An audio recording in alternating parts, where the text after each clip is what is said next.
Chapter 25. Communication in Love. Words that bring you closer, silences that hurt. Imagine the following scene. You're with your loved one, both of you exhausted after a long day. Inside, a battle is raging. You want to say what's weighing on you, but the words just won't come. A heavy silence hangs in the air. You think, if they love me, they should be able to tell what I'm feeling. Meanwhile, on the other side, your partner sees you're quiet and worries. What did I do wrong that they're not talking to me? Sound familiar? Communication in love is often a delicate dance. Two hearts trying to synchronize, and sometimes stepping on each other's toes. How many times have you said something with good intentions, only for your partner to hear something completely different? Or the reverse, you said nothing thinking, it's fine, the upset will pass, and your silence hurt more than any word could. Words that bring you closer are those simple, honest statements that show the other person you care. An I love you whispered when it's least expected, a sincere I'm sorry when you've made a mistake, a timely tell me what's on your mind, I'm here can work wonders in a relationship. They're like invisible bridges between souls. Every warm word adds another plank to the bridge between you. On the other hand, silences that hurt are those moments when we build walls around ourselves. It might be a silence loaded with reproach, when something bothers you but you refuse to talk about it. Or a defensive silence, when you shut down so you don't erupt into an argument. The intention may be to keep the peace or protect yourself, but often the effect is the opposite. Your partner feels shut out, confused, even guilty without knowing why. And just like that, two people who love each other end up standing back to back, separated by an invisible wall of non-communication. In relationship psychology, it's often said that it's not what we communicate that causes problems, but how we do it. Honesty and vulnerability are essential, but so are tact and empathy. There's a concept called nonviolent communication that teaches us to talk about what we feel and need without blaming the other person. The difference is like night and day between saying, you never listen to me, your head is always somewhere else, and I feel neglected and sad when I sense you're not listening. I need to know that what I say matters to you. In the first version, you accuse and attack, a good example of communication that raises shields, not bridges. In the second, you share a personal emotion and a need in a way that invites understanding, not conflict. Active listening is the other pillar of healthy communication in love. It's no use if one person speaks openly and the other doesn't truly listen. Have you ever told your partner something important and they nodded as if they heard you, but you felt their mind was somewhere else? Or the classic move, instead of listening to the end, they jump in with a solution or say, oh, it's not a big deal, it'll pass. When we do that, we miss the chance to connect. Active listening means being truly present. Put down the phone and any distractions, look your loved one in the eye, and take in what they're saying without interrupting and without instantly judging. Sometimes it's enough to say, I hear that you're feeling, or to nod and hold their hand so they feel heard and understood. That alone brings hearts much closer. Another fascinating aspect is that we all have different love languages. Each of us has certain ways we express affection and ways we feel loved. Some put great value on words and declarations, words of affirmation and hearing I love you often, while others feel most loved through concrete actions, help with chores, small gifts, long hugs. This is where misunderstandings often arise. Let's say you're the kind of person who wants to hear often how much your partner loves you, but they're not very verbal instead. They show love by fixing your car, bringing you coffee in the morning, or holding you in their arms at night. If you're not aware of these differences, you might assume their quiet means a lack of feeling. They don't say I love you, so maybe they don't feel it, while your partner is convinced they've shown you in every possible way how much they love you, just not by saying it outright.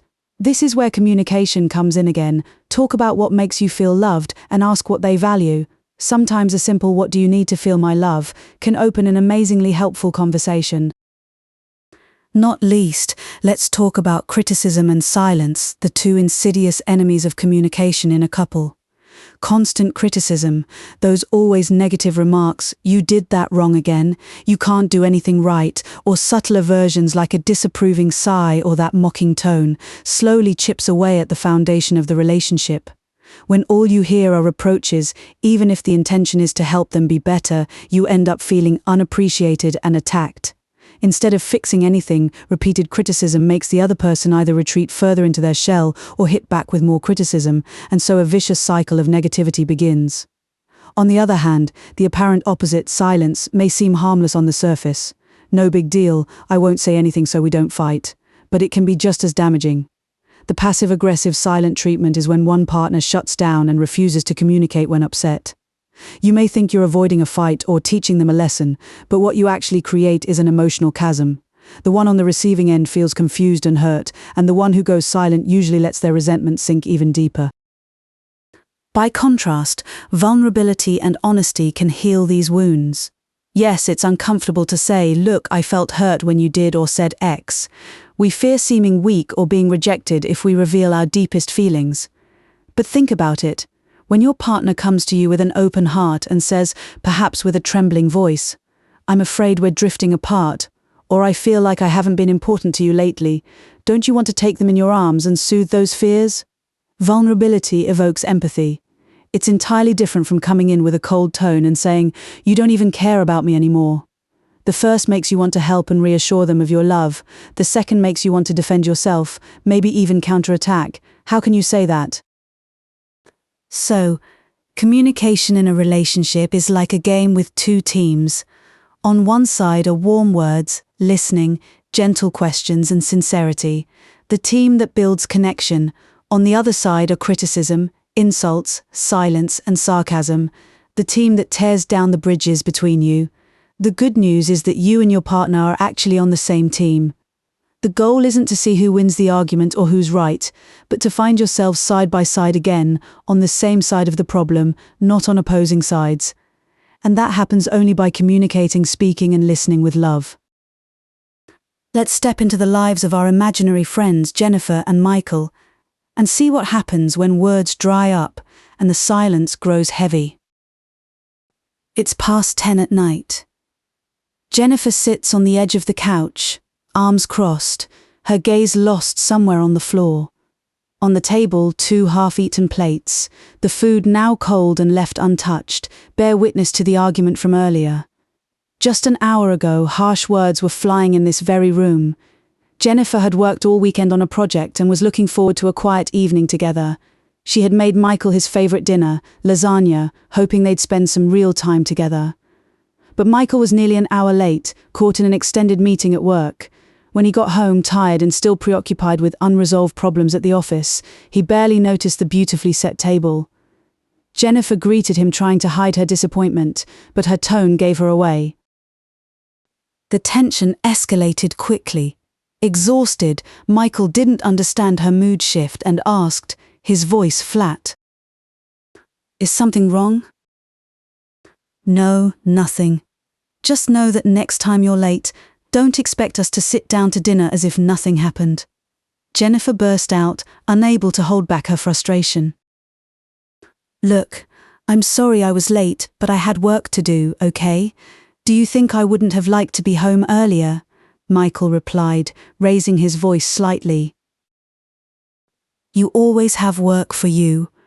Work is more important than the two of us," Jennifer shot back, her words like arrows. "You know I work hard so we can have a good life," he retorted, his exhaustion thinning his patience. "When exactly is that supposed to happen, Michael?" she exploded. "If we don't spend any time together at all?" Michael fell silent, stung by her words. Without a word, he sat down at the table and opened his laptop, effectively ending the conversation. Now, the silence after the storm hangs between them. Jennifer bites her lower lip, already regretting the harsh words. "Why did I say that?" she wonders. "I know he works hard for us, but sometimes I feel like he doesn't see me." She runs a hand over her face and feels a stray tear at the corner of her eye. On the other side of the room, Michael rubs his forehead, trying to chase away his headache. A mix of guilt and frustration gnaws at him. "I should have gotten here earlier, should have handled it differently," he berates himself. At the same time, a flicker of confusion crosses his mind.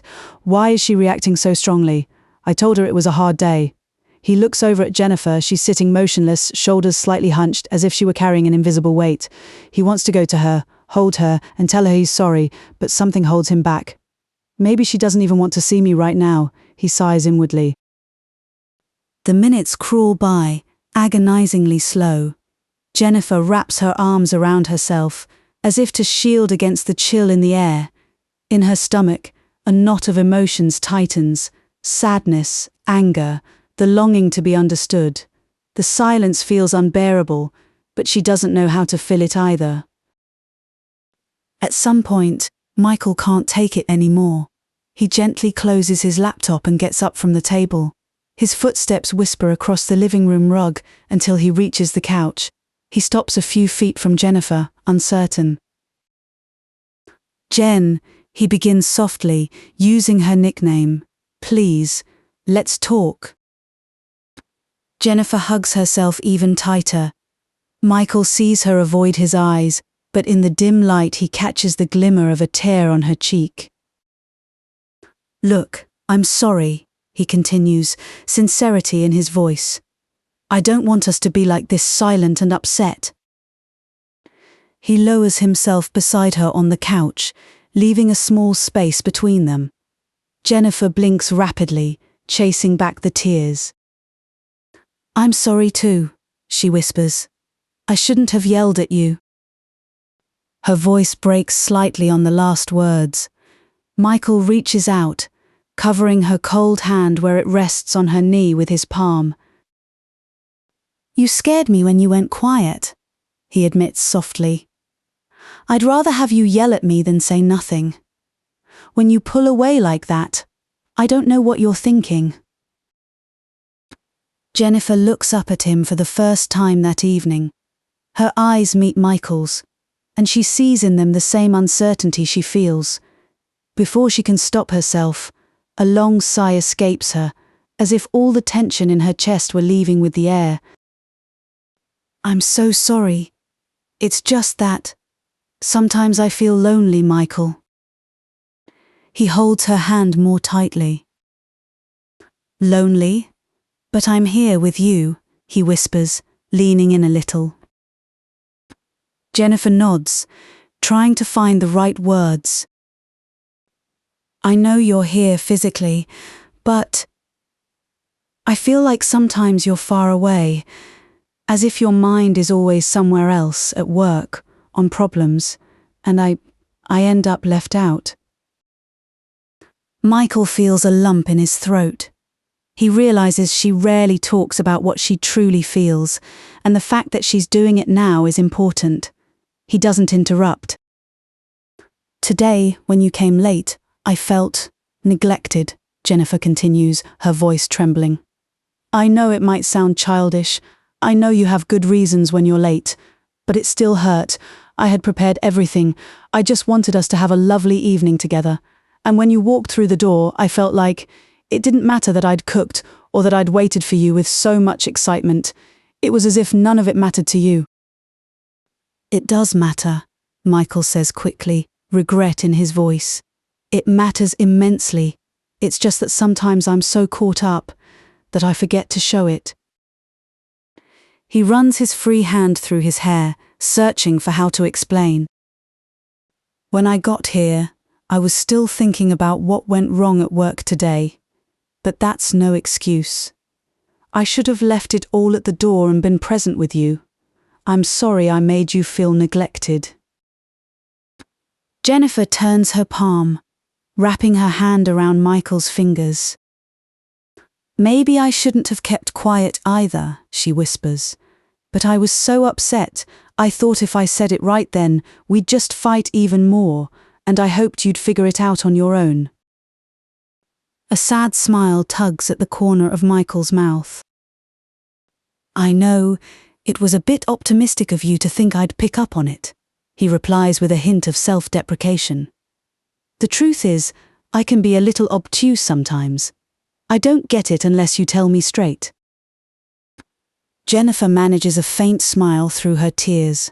His comment, modest as it is, eases her tension a little.